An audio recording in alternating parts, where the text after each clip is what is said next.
समझना है कि ठोकरों का मतलब क्या है और ठोकरें क्यों लगती हैं, किसको लगती हैं, ठोकरों से निपटना कैसे। अब चोट तो हर व्यक्ति को लगती है ना। देखिए, पृथ्वी पर रहने वाला व्यक्ति कोई भी, या हम जितने यहाँ बैठे ना, हम में से कोई ये नहीं कह सकता कि मुझे कभी ठोकर नहीं लगती।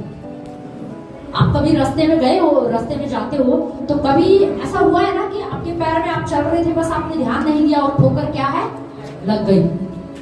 ठोकर क्या है, लग गई। तो मैं इस ठोकर की बात नहीं कर रही हूँ कि आप कहीं जा रहे थे, बस पत्थर से पैर टकराया और आपको ठोकर लग गई, इस ठोकर की बात नहीं कर रही। देखिए, ये जो ठोकर होती है ना, ये ठोकर तो जो है थोड़े दिन के बाद क्या हो जाती है, ठीक हो जाएगी। ये ठोकर थोड़े दिन के बाद क्या हो जाएगी, ठीक हो जाएगी। आपको किसी पत्थर से ठोकर लग गई है, कहीं पर किसी चीज से ठोकर लग गई है, आपको चोट लग गई है पैर में, तो वो जो ठोकर होती है, याद रखिए, वो कुछ दिन के बाद क्या हो जाएगी, ठीक हो जाएगी।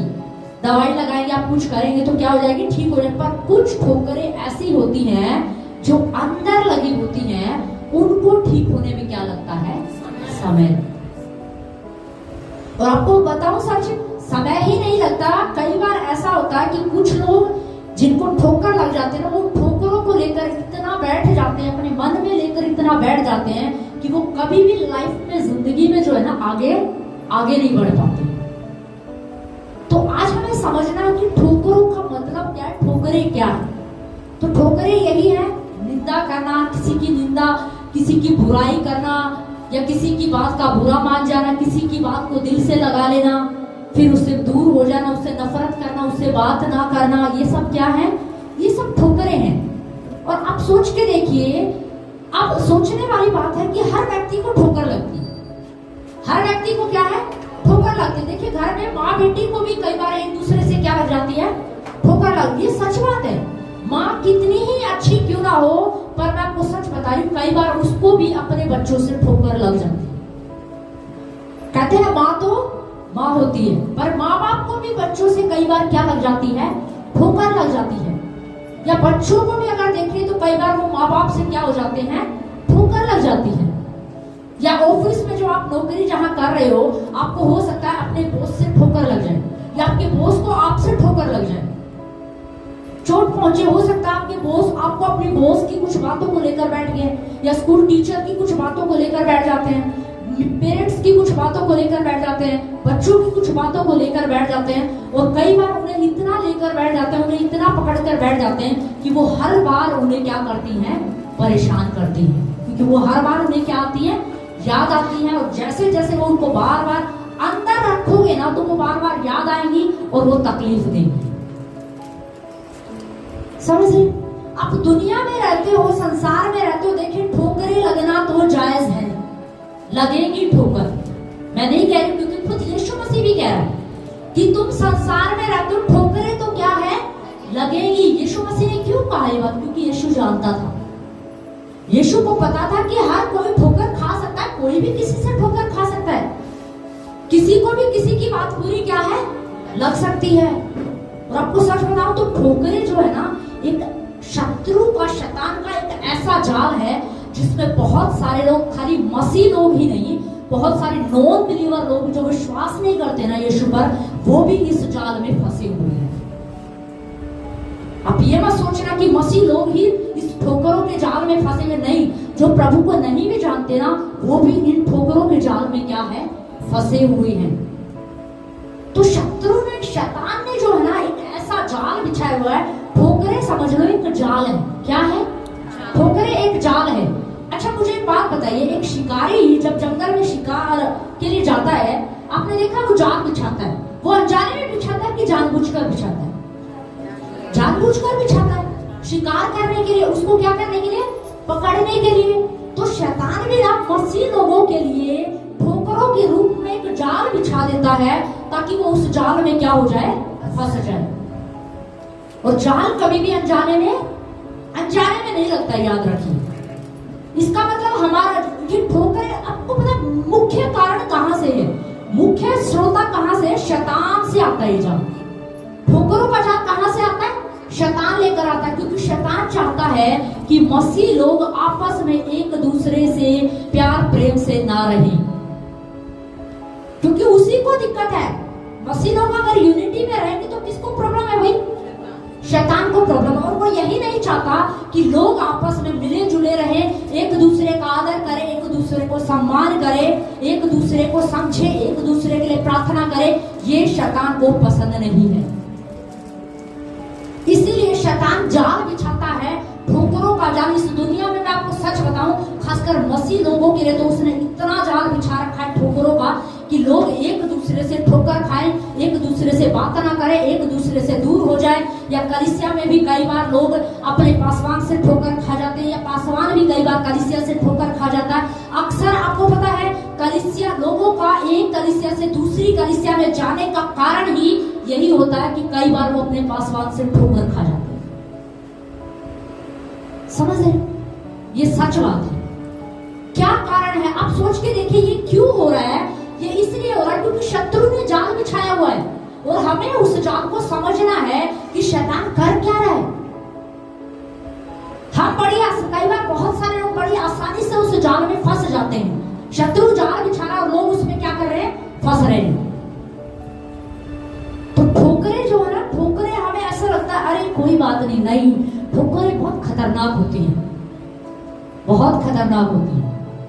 ठोकर खा के व्यक्ति जो है ना, आपको पता है, व्यक्ति अपने आप को बहुत अलग दिशा में लेकर चला जाता है, बहुत अलग दिशा में।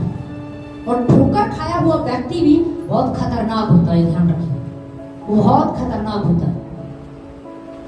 एक क्यों ना हम एक वचन पढ़ेंगे, यीशु मसीह ठोकरों के बारे में क्या कह रहा है, जरा पढ़ते हैं। कि यीशु मसीह ने खुद ठोकरों के बारे में बात की, क्या है? यीशु जो है मत्ती 18 के 7 में क्या लिखा, जरा पढ़िए।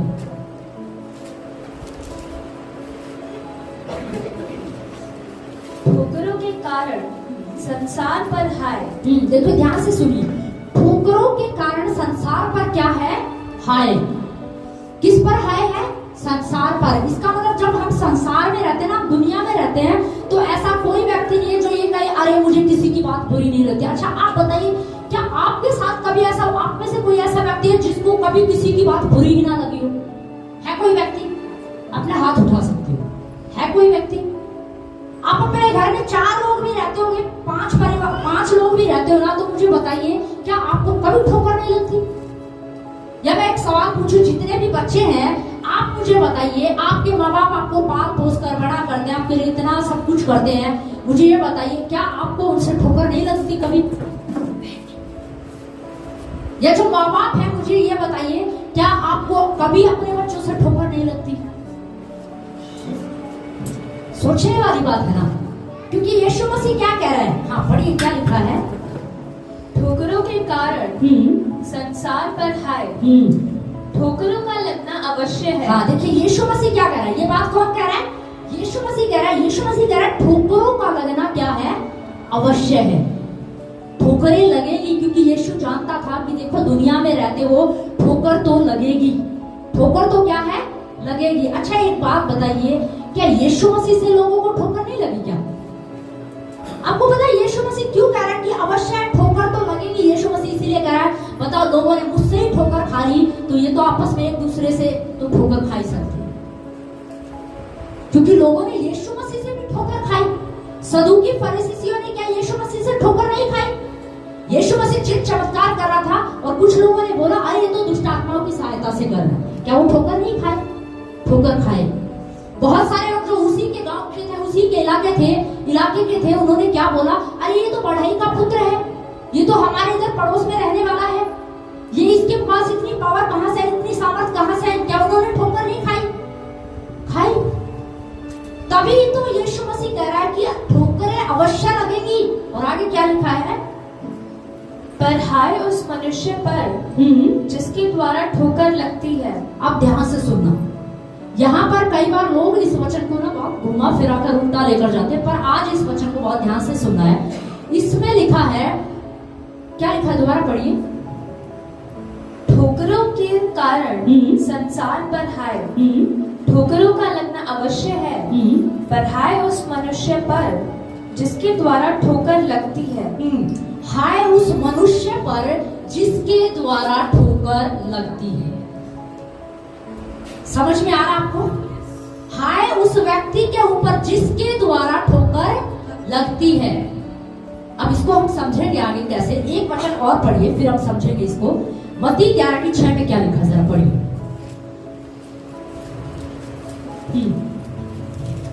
और धन्य है वह जो मेरे कारण ठोकर न खाए। हाँ, आप देखिए यहाँ पे क्या लिखा है। अब यीशु मसीह क्या कह रहा है? देखो वहां तो कह रहा है कि अवश्य है ठोकरें लगेगी, अवश्य है कि ठोकरें लगेगी, पर यहाँ पर यीशु मसीह क्या कह रहा है? धन्य वो व्यक्ति है जो मेरे कारण ठोकर ना खाए, जो मेरे कारण ठोकर ना खाए। इसका देखिए यीशु मसीह दो ठोकरों के बारे में बात कर रहे हैं। किन के बारे में बात कर रहा है? दो प्रकार की ठोकरों के बारे में बात कर रहा है। या मैं कहूँ दो प्रकार से व्यक्ति ठोकर खाता है या चोट खाता, हम चोट भी कह सकते हैं। दो प्रकार से ये लोग क्या करते हैं? चोट खा जाते हैं। यहाँ पर यीशु मसीह कह रहा है धन्य है वे लोग जो मेरे कारण ठोकर नहीं खाते। इसका मतलब क्या? यीशु मसीह ने क्यों कही ये बात? इसका मतलब कोई तो था जो यीशु मसीह से ठोकर खाया, कोई तो था जिसने यीशु मसीह के कारण क्या खाई? ठोकर खाई। इससे थोड़ा ऊपर पढ़िए क्या लिखा है जरा। कि अंधे देखते हैं। इससे और ऊपर जाइए। क्या आने वाला तू ही है या हम किसी दूसरे की बात जो है? अब देखिए ठोकर किसने खाई, ध्यान से सुनिए। यीशु मसीह से ठोकर किसने खाई? कई बार हमें लगता है अरे हम ही है बस जो चोट खाते रहते। नहीं, यीशु मसीह से भी लोगों ने चोट खाई। या कई बार हम लोगों को कहते रहते हैं ना, तेरी वजह से ये होगा, तेरी वजह से ये हुआ, तेरी वजह से ये हुआ। नहीं, ये किसी की वजह से नहीं हुआ, किसी के कारण से नहीं हुआ। ये इसलिए हुआ क्योंकि हम मजबूत नहीं है।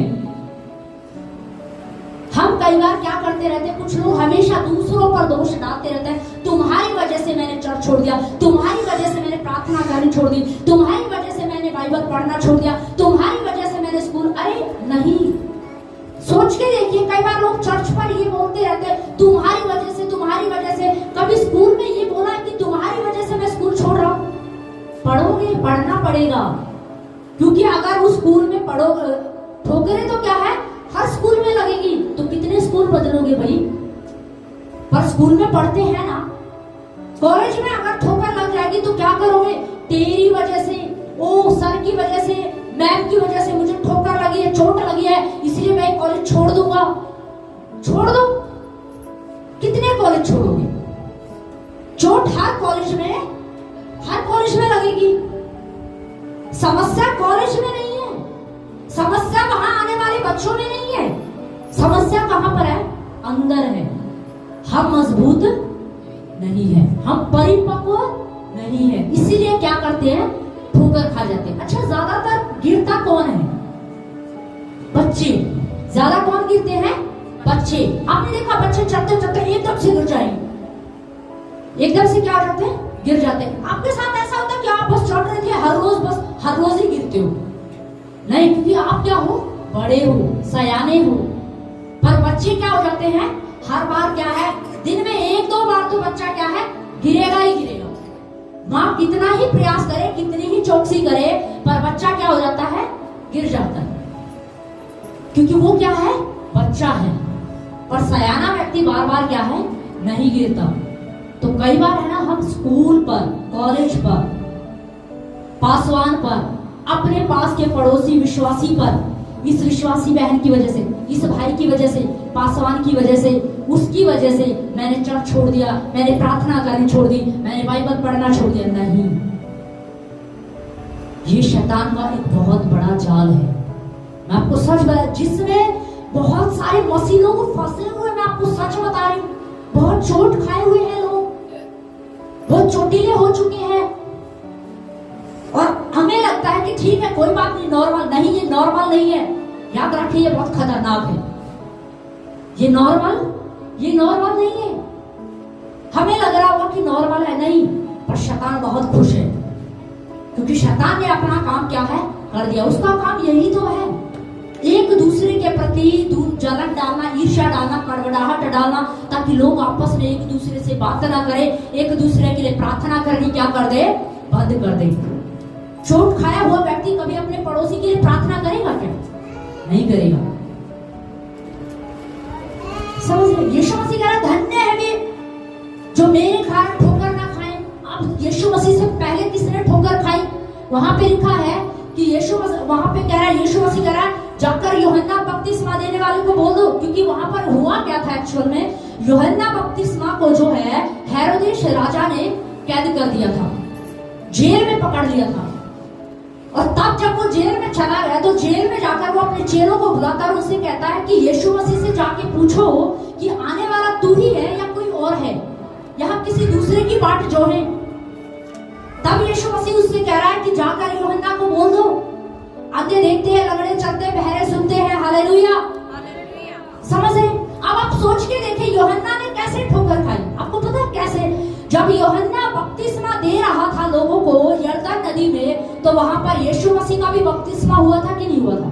हुआ था। और जब यीशु मसीह बपतिस्मा लेने के लिए आया तो यूहन्ना ने वहां पर क्या बोला था? यूहन्ना ने वहां पर बोला कि क्या तू मुझसे बपतिस्मा लेगा, बल्कि तुझे मुझसे बपतिस्मा लेने की जरूरत नहीं है, मुझे तुझसे बपतिस्मा लेने की जरूरत है। यूहन्ना कह रहा है यीशु मसीह से, कह रहा मैं तो इस योग्य में नहीं कि तेरे पैरों के, तेरे जूतों के फीते खोल सकूं, उनके भी योग्य नहीं हूं, और तू मुझसे बपतिस्मा लेगा। क्यों बोली उसने ये बात? क्योंकि वो यीशु मसीह को पहचान गया था, जगत का उद्धार करता, जगत का मसीह जिसका इंतजार हो रहा था सालों से, वो यही है। Hallelujah, hallelujah. पर आप सोच के देखिए, और वहां पर आकाशवाणी भी हुई, आकाशवाणी भी हुई। यीशु परमेश्वर ने कहा ये मेरा प्रिय पुत्र है, जो ये जगत का मेमना है, जो जगत के पापों को क्या कर ले जाएगा? उठा ले जाएगा। इतना सब कुछ पहले वहां पर हुआ, यूहन्ना ने सुना। उसके बाद भी यूहन्ना कह रहा है क्या आने वाला तू ही है या हम किसी और की बाट जो है? अब क्यों बोली उसने ये बात? आप सोच के देखिए, कुछ तो हुआ ना। इसका मतलब यूहन्ना को डाउट था, यूहन्ना को शक हुआ। अब यूहन्ना को शक कैसे हुआ? क्योंकि यूहन्ना को हेरोदेस राजा ने क्या कर लिया था? पकड़ लिया था। तो यूहन्ना इंतजार कर रहा था यीशु मसीह आएगा, मुझे छुड़ा के ले जाएगा। मुझे लगता है वो ऐसे ही इंतजार क्या है कर रहा था। तभी तो जेल में बैठ के पूछ रहा है, जाके पूछो तो सही, जिस मसीहा का हम इंतजार कर रहे थे कि वही है क्या या कोई और है? तब यीशु ने कहा अंधे देखते, लंगड़े चलते, दुष्ट आत्माएं निकाली जाती है। हालेलुया। तो वहां पर यूहन्ना ठोकर खाने से क्या है? बच गया। पर उसको एक बार तो ठोकर लगी, पर बच गया क्योंकि उसने चेलों को भेजा। तो चेलों ने जाकर संदेश क्या कर दिया? सुना दिया। अंधे देखते हैं, लंगड़े चलते हैं, बहरे सुनते हैं, और दुष्ट आत्माएं निकाली जाती हैं। तो इसका मतलब लोगों ने यीशु मसीह से भी क्या खाई है? ठोकरें खाई है। इसीलिए तो यीशु मसीह कह रहा है। पर दूसरी जगह यीशु मसीह ने फिर क्या कहा कि हाय जिसके कारण क्या लगती है? ठोकर लगती है। अब कई बार क्या लगता है ना, सबको लगता है कि उसके कारण उसके कारण उसके कारण। मैं आपको समझाती हूँ कि ये हाय जिसके कारण ठोकर लगती है, ये कौन सी ठोकर है? और यीशु मसीह जिस ठोकर के बारे में इस आयत में कह रहा है कि धन्य है जो मेरे कारण ठोकर ना खाए, ये कौन सी ठोकरें हैं? देखो यीशु मसीह को नहीं पता था कि यूहन्ना मुझसे ठोकर खा गया। यीशु मसीह को पता था क्या? क्या यीशु मसीह ने कुछ किया? क्या यूहन्ना और यीशु मसीह के बीच में कोई बात हुई? कोई झगड़ा हुआ? कुछ नहीं हुआ। बस बात क्या थी? यूहन्ना को पकड़ लिया गया था और यीशु मसीह उसे छुड़ाने नहीं गया, तो उसे लगा कि वो क्या खा गया? ठोकर खा गया कि ये वही मसीहा है या कोई और है। इतनी सी बात पर वो क्या खा गया? ठोकर खा गया। तो कई बार लोग है ना यूहन्ना की तरह है, कई बार लोग जाने अनजाने में ठोकर खा जाते हैं। सदूकी फरीसी से यीशु मसीह तो अच्छे ही काम तो कर रहा था ना, अंधों को आंखें देता था, लंगड़ों को चला रहा था, दुष्ट आत्माओं को निकाल रहा था। पर सदूकी फरीसियों को प्रॉब्लम हो रही थी, वो चिढ़ रहे थे और वो हर बार क्या बोलते थे? ये सबके दिन ही ऐसा क्यों करता है? या कई सारे लोगों ने यीशु मसीह को क्या कहा? ये तो दुष्ट आत्माओं की सहायता से निकालता है। बहुतों ने उस पर विश्वास नहीं किया, जबकि यीशु मसीह ने उनसे कुछ कहा था क्या? नहीं, यीशु मसीह चमत्कार कर रहा था, लोग ठोकर खा रहे थे, सदूकी फरीसी ठोकर खा रहे थे, और यीशु मसीह को खबर भी नहीं है कि कोई मुझसे ठोकर खा रहा है। यीशु मसीह को दूर दूर तक खबर नहीं थी कि यूहन्ना मुझसे ठोकर खा गया। तो कुछ ठोकरें इसका मतलब ऐसी होती हैं जो अनजाने में व्यक्ति को क्या हो जाती हैं? लग जाती हैं। पहली ठोकर कौन सी है? अनजाने में। आप लिख सकते हैं पहली ठोकर जो है अनजाने में लगने वाली ठोकरें हैं, जो व्यक्ति को अनजाने में क्या है? लग जाती हैं। अब अनजाने में कैसे लग जाती है, कई बार माँ बाप को अपने बच्चों से अनजाने में ठोकर लग जाती है। कैसे लग जाती है? मान लीजिए आपने आपके बच्चों के बीच में आपकी कोई बातचीत चल रही है। अब वो बच्चे हैं, कई बार आपने देखा ना, बच्चे बस ऐसे ही होते हैं, कई बार सोच समझ के नहीं बोलते हैं, कई बार कुछ भी उनके मुंह से क्या है निकल जाता है, हालांकि उनका उद्देश्य नहीं था, वो बोलने का उनका उद्देश्य नहीं था, उन्हें उस बात की गहराई पता नहीं होती। कई बार ये सच बात है, कई बार बच्चे ना ऐसी बात बोल देते हैं कि माँ बाप सोचने बैठ जाते कि इसने बोला क्या। और जब बच्चे को आप समझाओगे ना कि इसका मतलब पता है क्या था, इसका मतलब ये था, तो बच्चा बोलेगा इतना बड़ा इतना गहरा, तो मुझे तो वो पता ही नहीं था। तो पेरेंट्स कई बार क्या खा जाते हैं, चोट खा जाते हैं कि नहीं बच्चे ने इतनी बड़ी बात बोल दी, इसको ये नहीं है, इसमें समझ नहीं है, इसमें बुद्धि नहीं है, तो कुछ भी बोलना क्या कर देते हैं, वो शुरू हो जाते हैं और वो चोट खाने लगते हैं अपने ही बच्चों से। सिर्फ किस कारण? बच्चे ने चोट के लिए बोली थी क्या बात? नहीं, बच्चे ने तो सिर्फ ऐसे ही बोल दिया नॉर्मली, उसके मुंह में आया, उसकी जितनी उसकी समझ थी उतनी समझ में उसने वो बात क्या कर दी, बोल दी। पर हम बड़े हैं ना, हम क्या है, हम बड़े हैं तो हमारी समझ अलग है, तो हम क्या करते हैं, फिर उस बात को अपने तरीके से क्या करते हैं, समझते हैं। इसी कारण कई बार माँ बाप बच्चों से क्या खा जाते हैं, ठोकर खा जाते हैं। इसीलिए कई बार होना चाहिए कि माँ बाप को अपने बच्चों के नजरिए को समझने की जरूरत है कि बच्चे के मन में क्या है, उस बात की गहराई को समझना है। बच्चा उस बात को बोल रहा है तो उस बात का सही अर्थ क्या है और किस उद्देश्य से उसने इस बात को बोला है। समझ रहे? कई बार ये सच बात है, मैंने बहुत सारे देखे ठोकर खा जाते हैं। अभी पिछले दिनों एक बच्चा मेरे पास आया, तो वो जब बच्चा मेरे पास आया तो ऐसे ही अपनी कुछ बातें वो बता रहा था मुझसे। उसने अपनी मम्मी के बारे में कुछ बातें मुझे बताई कि मैं अपनी मम्मी के प्रति बहुत कड़वा हो चुका हूँ, मैं अपनी मम्मी को बहुत पसंद नहीं करता और मेरा मन करता है कि मैं घर छोड़ के निकल जाऊं, मैं सुसाइड करूं। ज्यादा बड़ा बच्चा नहीं था, वो नॉन बिलीवर है, वो कलीसिया में से नहीं था, लेकिन बातचीत चल रही थी। तो उसने अब सोच के देखिए, बहुत छोटी सी उम्र में वो अपनी माँ के प्रति इतनी कड़वड़ाहट से भर चुका है। क्यों भर चुका है? आपको पता है क्यों होता है ये? क्योंकि शैतान ने एक जाल बिछाया हुआ है। शैतान नहीं चाहता कि लोग खुश रहे, आनंदित रहे, एक दूसरे से मिलजुल कर रहे। तो उस बच्चे ने सुसाइड तक का प्लान कर रखा था कि मैं क्या कर लूंगा, सुसाइड कर लूंगा। लेकिन मैंने धीरे धीरे बैठ के प्रार्थना करते हुए उस बच्चे को काउंसलिंग किया।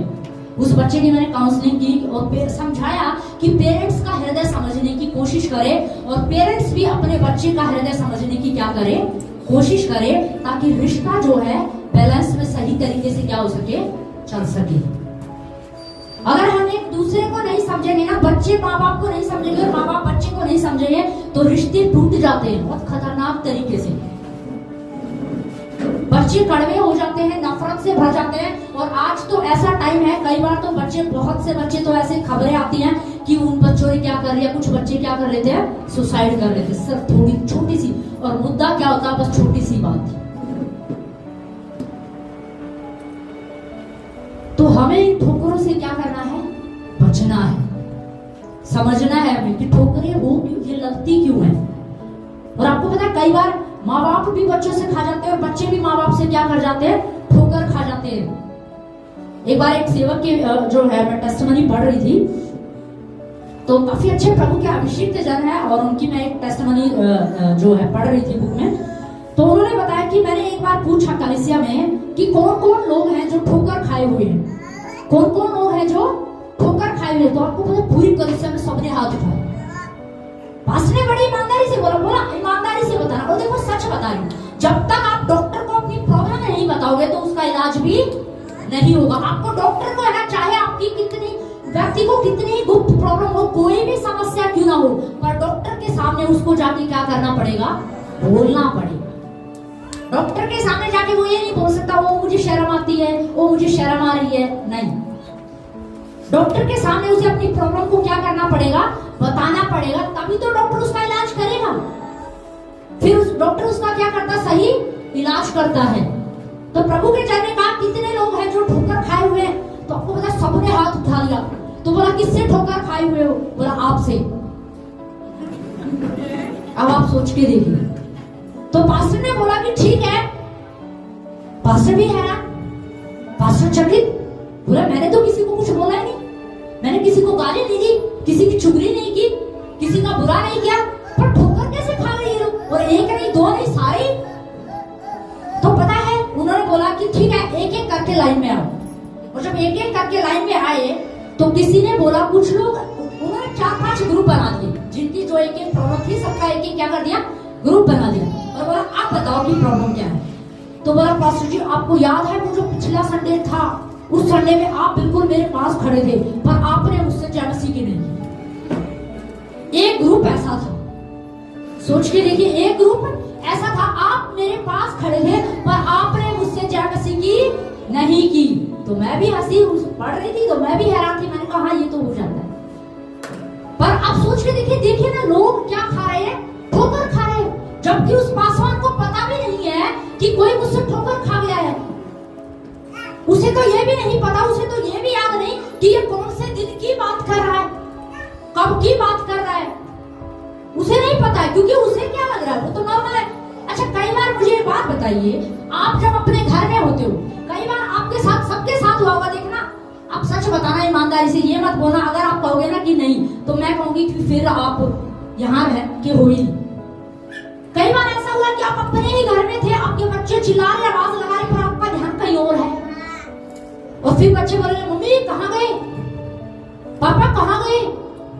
या कई बार आप रास्ते में जा रहे थे, आपके सामने से कोई जानने वाला निकल गया, पर आप अपनी धुन में थे और आप बस ऐसे ही जा रहे हो, और वो आपको आवाज लगा रहा, अरे दीदी सुनो, अरे दीदी सुनो, अरे भैया सुनो। हुआ है कई बार, होता है, बिल्कुल होता है, मेरे साथ तो अक्सर ऐसा होता है। कोई सामने से, बिल्कुल मेरी आंखों के सामने से जा रहा होगा, आ रहा होगा, और मैं अपनी धुन में होती हूँ और मैं जा रही होती हूँ, फिर वो बंदा मुझे पकड़ के, कोई भी बहन है, बहन ही बोलती है वैसे, भाई तो दूर से ही बोलेंगे, तो बहन होती है तो बोलती है, अरे सिस्टर कहाँ खो गए। अरे मैंने कहा कुछ नहीं, बस ऐसे ही। तो सच में होता है, ये हर व्यक्ति के साथ होता है। कई बार हमारा ध्यान कहीं और होता है, ऐसा बहुत बार होता है। पर ऐसे कारण से भी ना सच में कई बार लोग ठोकर खा जाते हैं। फिर उन्होंने दूसरे ग्रुप से पूछा, बोलो आपने कैसे ठोकर खाया। तो उन्होंने बोला, पास्टर जी पिछले संडे का जो प्रचार था ना, आपने हमारे लिए बोला था। पास्टर तो हंस के हैरान। पास्टर ने बोला कि कौन सा संदेश, कौन से संदेश की बात कर रहे हो, मुझे तो वो संदेश याद भी नहीं है कि किस संडे की बात कर रहे हो। तो बहुत अजीब बातें थी। किसी ने बोला कि हमारा जन्मदिन था पर आप हमारे जन्मदिन पर आए नहीं। किसी ने बोला कि हम हॉस्पिटल में एडमिट थे, आप हॉस्पिटल में हमसे मिलने नहीं आए, आप उससे तो मिलने चले गए थे पर आप हमसे मिलने नहीं आए। तो आपको पता प्रभु गिरजन ने क्या किया, उन्होंने बोला ये जो ठोकर है ना, ये शैतान का एक बहुत बड़ा जाल है, ये शैतान का बहुत बड़ा क्या है, जाल है, और इसे काट दो, इसे क्या कर दो, इसे काट दो। जब तक आप इस जाल को नहीं काटोगे ना, शैतान काम करता रहेगा, और जब तक आप इस जाल में फंसे ना, आपकी जो आशीष है ना, जो पूरी आशीष है, जो पूर्ण आशीष है, जो पूर्ण ब्लेसिंग है, वो आपके जीवन में कभी नहीं आएगी, वो रुक जाएंगी। बहुत सारी आशीषें पता है व्यक्ति की रुक जाती है ठोकरों के कारण, चोट के कारण। बहुत सारे लोग चंगे नहीं हो पाते, सालों साल। आप मुझे बताइए कि क्यों चंगे नहीं हो पाते, क्योंकि कहीं ना कहीं वो ठोकरों को लेकर, उन चोटों को लेकर बैठे हुए हैं, इसी कारण से वो ठीक नहीं होते। हर संडे जाएंगे, हर संडे प्रार्थना करवाएंगे, हर संडे प्रार्थना करवाते हैं, लेकिन फिर भी उनके जीवन में कोई चमत्कार नहीं हो रहा। क्यों नहीं हो रहा, कि कहीं ना कहीं कुछ चोट, कुछ ठोकरें हैं जो वो अपने अंदर क्या है लेके बैठे हुए हैं।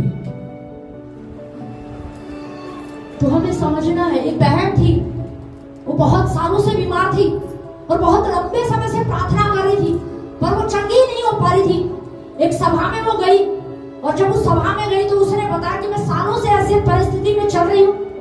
तो उस पासवान ने, और वो संदेश ऐसा ही चल रहा है ठोकरों के ऊपर, कि ठोकरें हैं, जिसके जीवन में ठोकरें, जो चोट खाए हुए हैं, उनके जीवन में कई बार आत्मिक स्तर में गिरावट आती है, आर्थिक स्तर में गिरावट आती है, उनकी चंगाई पाने में भी रुकावटें हैं।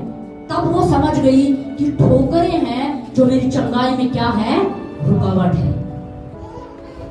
और तभी उसने उसी सभा में उसी दिन क्या किया, उन ठोकरों के लिए अंगीकार किया, पश्चाताप किया और प्रार्थना किया और प्रभु से कहा, प्रभु आज के बाद मैं ठोकरों को अपने मन के अंदर कभी भी नहीं रखूंगी। और जैसे ही वो अंगीकार कर रही थी, प्रार्थना कर रही थी, उसने अपनी बॉडी में एक चंगाई को महसूस किया। जो सालों की बीमारी थी, कभी ठीक नहीं हो पाती थी, उस दिन वो उस बीमारी से आजाद हो गई। Hallelujah, hallelujah.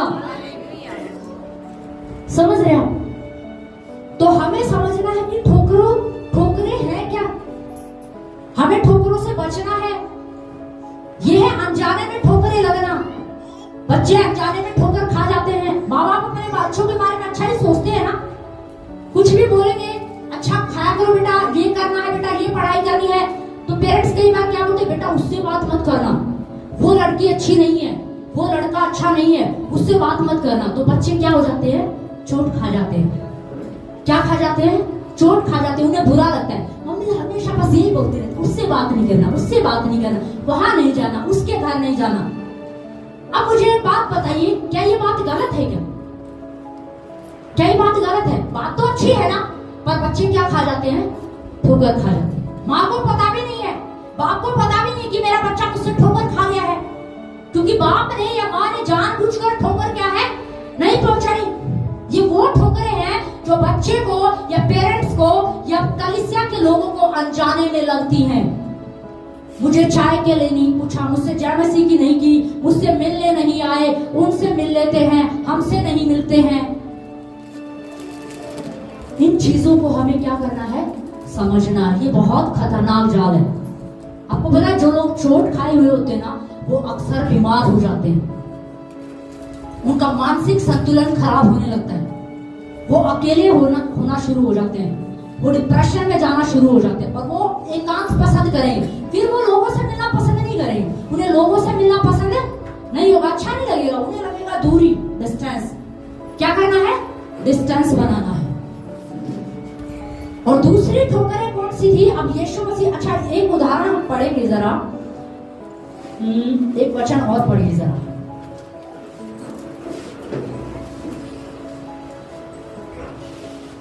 यूसुफ के बारे में हम लोग पढ़ेंगे। यूसुफ के बारे में हम सिर्फ एक स्टोरी सुनेंगे, आप ध्यान से सुनिए। यूसुफ की स्टोरी को आप बाइबल में पढ़ना। यूसुफ के बारे में कितने लोग जानते हैं? कहां पर है, नए नियम में या पुराने में? पुराने नियम में। आपको पता है बाइबल में लिखा है, यूसुफ जो था 17 साल का एक जवान बच्चा था, और कितने भाई थे वो? 12। यूसुफ सबसे क्या था, छोटा था, और अपने पिता का बहुत प्रिय था। अपने पिता का बहुत प्रिय था, उसके पिता को यूसुफ से बहुत प्यार था। और एक बार क्या हुआ, यूसुफ के लिए उसने क्या बनवा दिया, एक बहुत सुंदर सा वस्त्र बनवा दिया। एक सुंदर सा क्या बनवा दिया, वस्त्र बनवा दिया।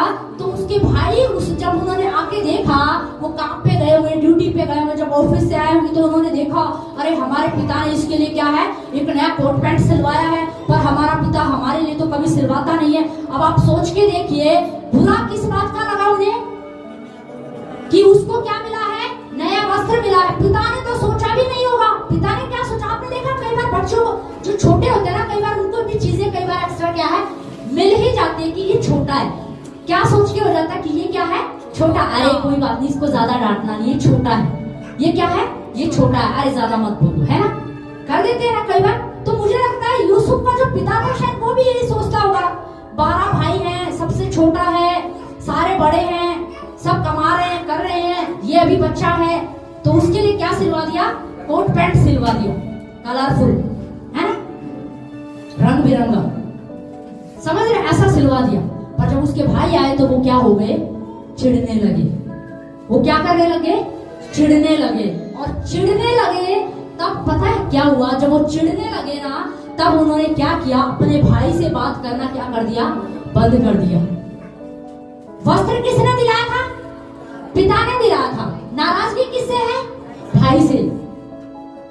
बात किसी और से होती है, चोट किसी और के द्वारा लगती है, पर नाराजगी किसी और से होती है। तो कई बार पता है क्या होता है, कलीसिया में बात आपस में हो जाएगी, कुछ भी बात हो जाएगी ना, तो नाराजगी किस पे जताएंगे, पासवान पे।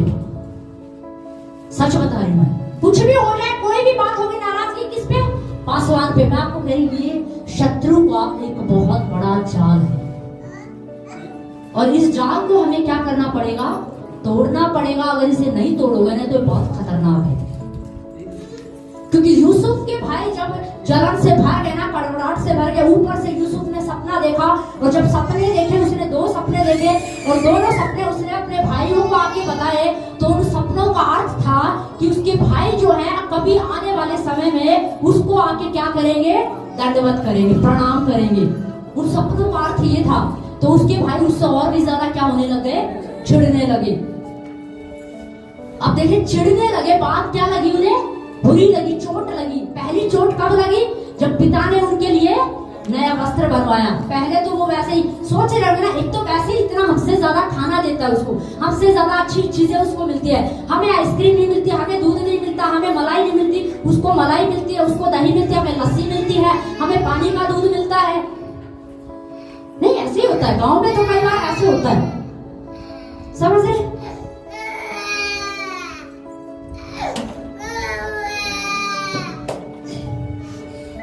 तो पहले की बात थी ना, अब की बात अगर आप करोगे तो क्या है, यही तो है ना, यही तो है ना। अरे मम्मी, पहले क्या होता था गांव में, मैंने कई बार कई जगहों पे देखा है, एक बच्चे को तो पानी का दूध देंगे, एक को बिल्कुल निखड़ू दूध देंगे, एक को ऊपर की मलाई देंगे, दूसरे को खाली दूध देंगे, मलाई दूर दूध दूर। बहुत बार मैंने ऐसे देखा है। तो उनको क्या हो गया, मलाई तो उसको देते, सब कुछ उसको देते, अब कपड़े भी उसको नए आने लगे हैं, फोन भी उसको नया दिला दिया है, बाइक भी दिला दिया। हम इतने बड़े हो गए हैं, हमें आज तक साइकिल नहीं मिली और उसको बाइक दिला दी। तो क्या हो गए, वो चिढ़ने लगे। और अब देखिए, उन्हें क्या लगी, वो बात बुरी लगी, चिढ़ गए। और चिढ़ के कारण आप सोच के देखिए, उन्होंने क्या किया, अपने भाई को मारने का प्लान बना लिया। किसके कारण बनाया, सिर्फ चिढ़ के कारण। उन्हें क्या लगी, चोट लगी। तो कई बार ना सच में चोट खाए हुए लोग बहुत खतरनाक होते हैं, ये सच बात है। चोट खाए हुए लोग, हेलो, चोट खाए हुए लोग सच में क्या होते हैं, खतरनाक होते हैं। और कई बार क्या लगता है, वो उन्हें जो चोट खाए हुए लोग होते हैं ना, वो ऊपर से दिखाएंगे, नहीं हम ठीक है, हम ठीक है। अच्छा, कोई बात बुरी, नहीं हम ठीक है, हम बिल्कुल ठीक है। वो ठीक कैसे होते हैं पता है, कभी ऐसा हुआ है कि डॉक्टर के पास जाओ, आपको चोट लगी हो किसी को, और जाके आप डॉक्टर को बोलो कि इसका जख्म का इलाज करना है, और डॉक्टर ऊपर से पट्टी बांध दे, तो क्या वो जख्म ठीक हो जाएगा? नहीं, पहले उसकी सफाई करता है। क्या करता है, उसकी सफाई करता है, फिर उसमें दवाई लगाएगा, फिर वो क्या करता है, उसकी पट्टी करता है, ताकि जख्म अंदर से क्या हो जाए, हील हो जाए। तो कुछ लोग है ना, चोट खाए हुए अपने आप को ऐसा दिखाएंगे, नहीं मैं ठीक हूँ, मैं बिल्कुल ठीक हूँ, मुझे कोई दिक्कत नहीं है। किसी की बात बुरी लगी, नहीं नहीं नहीं, फिर अकेले क्यों बैठे हो, मैं तो ऐसे ही बैठा हूँ, चुपचाप क्यों बैठे, बस ऐसे ही, किसी से बात क्यों नहीं करे, बस ऐसे ही, प्रार्थना क्यों नहीं करे, बस ऐसे ही। सच बात है, बाइबल क्यों नहीं पढ़ते, बस ऐसे ही, मेरा मन नहीं है। नहीं, मन नहीं है, ये नहीं है कि मन नहीं है, बात ये है कि चोट क्या है, चोट लगी हुई है, अंदर चोट को लेकर बैठी हुई है।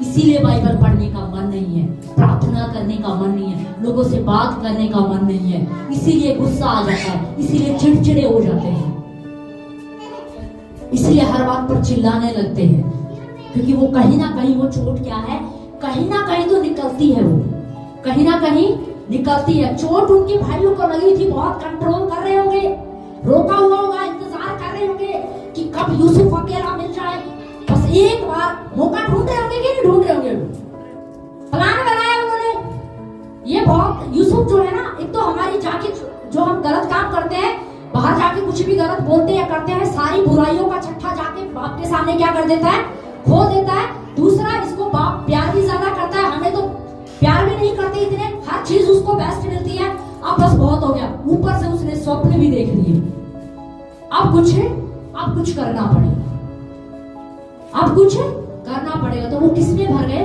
गुस्से में भर गए, और जाके उन्होंने अपने भाई को क्या कर दिया, पीटना शुरू किया। फिर किसी ने, एक भाई को तरस आया, दया आई, उसने बोला चलो हम इसको मिस्रियों को क्या कर देते हैं, बेच देते हैं, और उसको क्या कर दिया, बेच दिया। और फिर पिता को आके क्या बोला, उसके वस्त्र को लेकर आए, खून में सान कर, खून लगाकर उसके कपड़ों पर, उसके पिता को आके क्या बोला, झूठ बोला कि उसको किसी जानवर ने क्या कर लिया, खा लिया। आपको पता है, चोट खाए हुए लोग ना हमेशा एक तो क्रोध में आ जाएंगे, गुस्से में आ जाएंगे। वो क्या आ गए थे? वो गुस्से में आ गए थे। दूसरा, उन्होंने जलाने में चोट खाए हुए हृदय के साथ उन्होंने क्या किया? अपने भाई को मारने का प्लान किया। तो कुछ लोग है ना फिर शब्दों से क्या करने लगते हैं? लोगों को चोट पहुंचाने लगते हैं। तीसरा, उन्होंने क्या किया? झूठ बोला अपने पिता से जाकर कि हमारे भाई को किसी जानवर ने खा लिया। तो चोट खाए हुए लोग ना कई बार अपनी बात को छुपाने के लिए, अपनी गलती को छुपाने के लिए दूसरों के सामने जाकर झूठ बोलते हैं, बड़ा चढ़ाकर बातें बोलेंगे। बात इतनी होगी पर उसको 4 बात और जोड़ के बोलेंगे कि बात ऐसे नहीं, बात ये थी, बात ये थी, बात ऐसे थी, बात वैसे थी। वो बढ़ा चढ़ाकर बातों को क्या करने लगते हैं? बोलने लगते हैं। फिर वो किसी ना किसी को पकड़ेंगे। तुम्हें पता है उस बहन ने मेरे साथ क्या किया, जबकि उस बहन ने कुछ किया भी नहीं होगा। उस बहन को तो पता भी नहीं कि कोई चोट खा गया है। यूसुफ को पता था कि उसके भाई चोट खा गए? नहीं पता था भाई यूसुफ को, क्योंकि यूसुफ ने तो कुछ किया ही नहीं। यूसुफ ने कुछ किया था क्या? पिता ने वस्त्र दिलाया, पिता प्यार करता था, पर चोट कौन खा गए? उसके भाई। और मारने का प्लान किसको बनाया? यूसुफ को, जबकि यूसुफ ने तो कुछ भी नहीं किया। पर उसके भाई यूसुफ से क्या खा गए? चोट खा गए। और यूसुफ को दूर दूर तक खबर भी नहीं है कि अरे मेरे भाइयों को बुरा लग गया क्या। अब आप सोच के देखो, जब वो मारने की प्लानिंग कर रहे होंगे तो पूछ रहा होगा, अरे भाई तो मुझे क्यों मारे? बताओ तो सही, मेरी गलती तो बताओ, मेरा दोष तो बताओ कि मैंने किया क्या पाप कर दिया मैंने तो आप लोगों के साथ कुछ बुरा भी नहीं किया। आपने इतनी झूठी बातें फैला दी, आपने चुगली कर दी, आपने मेरे बारे में गलत बातें फैला दी। मैंने आपके बारे में क्या किया? क्या मैंने आपके बारे में कुछ गलत बोला या कुछ बुरा किया? सोचिए, ये हुआ होगा, बिल्कुल हुआ होगा, क्यों नहीं होगा? ऐसा तो है नहीं कि यूसुफ चुपचाप जाके खड़ा हो गया, ठीक है भाई मेरे को उठा के फेंक दो, बेच दो। हुआ था क्या? ऐसे हुआ होगा? नहीं हुआ होगा भी ऐसे। सोच के देखो, वो चोट खाए हुए रास्ते में पकड़ लिया यूसुफ को, यूसुफ तो फंस गया और उसको पता भी नहीं है बेचारे को, कारण उसको पता भी नहीं है कि चल क्या है। तो कई बार है ना ऐसा ही होता है, बच्चे कई बार चोट खा जाते हैं, माँ बाप को पता भी नहीं, बाद में पता चलता है ये कब हुआ। या बच्चे माँ बाप से खा जाते हैं तो माँ बाप बच्चों से खा जाते हैं तो बच्चों को लगता है मम्मी मेरा मतलब ये नहीं था, पापा मेरा मतलब ये नहीं था। पापा और मम्मी तो क्या खा गए? चोट खा गए। तो हमें चीजों को क्या करना है? समझना है, क्योंकि चोट क्या है? बहुत खतरनाक है। उन भाइयों को चोट लगी और उन्होंने यूसुफ को क्या कर दिया? बेच दिया। अब सोच के देखिए, पहली बात तो वो गुस्से से भर गए, क्रोध से भर गए। दूसरी बात, उनके अंदर इतना भी परमेश्वर का डर नहीं रहा, अपने पिता का भी डर उनके अंदर नहीं रहा कि तुम क्या करने जा रहे हो। क्योंकि बाइबल में क्या लिखा है? हत्या करना क्या है? पाप है। लेकिन उन्होंने अपने भाई के लिए हत्या का क्या किया? प्लान बनाया, षड्यंत्र रचा। एक चोट खाया हुआ व्यक्ति ना, आपको पता, परमेश्वर का भय उसके अंदर से धीरे धीरे खत्म होने लगता है। यूसुफ के भाइयों के साथ यही हुआ। धीरे धीरे पहले उनके अंदर गुस्सा आया, उस गुस्से के कारण, उस चोट के कारण वो परमेश्वर से दूर होने लग गए। उन्होंने वचन पढ़ना छोड़ दिया, प्रार्थना करनी छोड़ दी, संगति में जाना छोड़ दिया, चर्च में जाना छोड़ दिया। और वो धीरे धीरे क्या हो गए? कड़वड़ाहट से भरते चले गए, क्योंकि उन्होंने उन चोटों को क्या कर लिया? अपने अंदर रख लिया। और फिर वो झूठ बोलने लग गए और उन्होंने आखिर में अपने भाई को क्या कर दिया? बेच दिया। किसके कारण? सिर्फ कुछ बातें उनको क्या लग गई? बुरी लगी, जबकि यूसुफ ने तो कुछ किया भी नहीं। तो कई बार है ना ऐसा ही होता है। तो जो पासवान थे ना, वो ऐसे ही तो हैरान हुए कि मुझे तो पता ही नहीं है कि कोई मुझसे ठोकर खा गया है। तो ये सच बात है। कई बार आपने देखा, कुछ लोग क्या बोलेंगे, अरे मैंने रास्ते में तेरे को देखा था पर तूने जानबूझ के मुझे देखा नहीं। अरे भाई जानबूझ के नहीं, मेरा ध्यान नहीं गया होगा। नहीं, जानबूझ के नहीं देखा था, आप बिल्कुल मेरे सामने खड़े थे, मैं भी तो वहीं खड़ी थी, मैं भी तो वहीं खड़ा था, पर आपने देखा ही नहीं, आपने जानबूझ के नहीं देखा। अरे भाई, हो सकता है वो अपने ख्यालों में हो, वो अपनी किसी अलग दुनिया में हो, पर हम उस बात को कई बार नहीं मानेंगे। नहीं, जानबूझ के नहीं देखा। नहीं, ये शैतान डालता है इन चीजों को। क्यों डालता है? ताकि आपस में इनके रिश्ते क्या हो जाए, खराब हो जाए। क्योंकि यीशु मसीह क्या कह रहा है कि तुम क्या रहो, एक मन रहो, एकजुट रहो। और शैतान यही नहीं चाहता कि कलीसिया एक मन रहे, एकजुट रहे, वो यही चाहता। इसीलिए तो वो ठोकरों का इस्तेमाल करता है, इसीलिए वो ठोकरों का जाल बिछाता है लोगों के लिए, ताकि एक दूसरे से लोग बात करना बंद कर दें। क्योंकि ठोकर खाया हुआ व्यक्ति लोगों से बात करना बंद कर देता है, प्रार्थना करनी बंद कर देगा, संगति में जाना बंद कर देता है, झूठी बातें फैलाएगा, चुगली करेगा। 2 बातें थी उसकी 4 बनाएगा, बात सही भी थी गलत भी थी कुछ नहीं पता, पर बातें बढ़ती चली जाती हैं। क्यों होती है वो? चोट के कारण। किसके कारण? चोट के कारण। चोट के कारण ही तो यूसुफ के भाइयों ने उसे बेच दिया। समझ रहे? तो हमें क्या करना है? समझना है कि हमें चोटों से क्या करना है, कैसे बचना है। और बचना बहुत जरूरी है।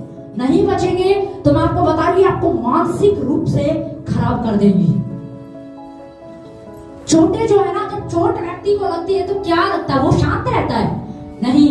वो एकांत में जब जाता है ना, एकांत में भी आपको क्या लगता है? वो शांत रहता है? नहीं। उसके दिमाग में कुछ ना कुछ चलता रहता है।